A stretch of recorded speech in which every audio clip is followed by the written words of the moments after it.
ایک نیک آدمی شادی کے بعد اپنی بیوی کو لے کر گھر لوٹ رہا تھا۔ راستے میں سمندر عبور کرنا تھا۔ آدمی نے کشتی کا انتظام کیا اور دونوں سمندر عبور کرنے لگے۔ کشتی سمندر کے بیچ پہنچی ہی تھی کہ سمندر میں طوفان آ گیا۔ اس صورتحال میں بیوی کا خوف سے برا حال ہو گیا، لیکن آدمی ایسے اطمینان سے بیٹھا رہا جیسے کچھ ہو ہی نہیں رہا ہو۔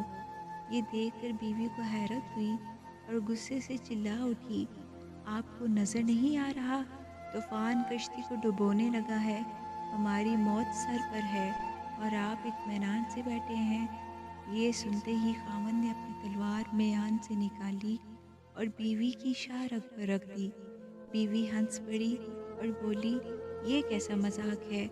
خاوند نے پوچھا، کیا آپ ابھی بھی موت سے خوفزدہ نہیں ہو رہی؟ کیا آپ کو نہیں لگ رہا کہ آپ کا گلا کاٹ دوں گا؟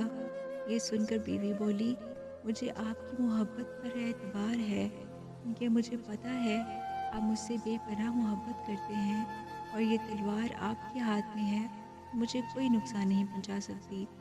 یہ سن کر خاوند بولا، جیسے آپ کو میری محبت پر اعتماد ہے، ویسے ہی مجھے اللہ کی محبت پر یقین ہے، اور یہ طوفان بھی اللہ کے ہاتھ میں ہے۔ وہ چاہے تو اسے روک بھی سکتا ہے، اگر وہ چاہے تو ہماری کشتی ڈبو کر بھی ہمیں بچا لے گا۔ یاد رکھو، اللہ جو بھی فیصلہ کرے وہ ہمارے حق میں بہترین فیصلہ ہوتا ہے۔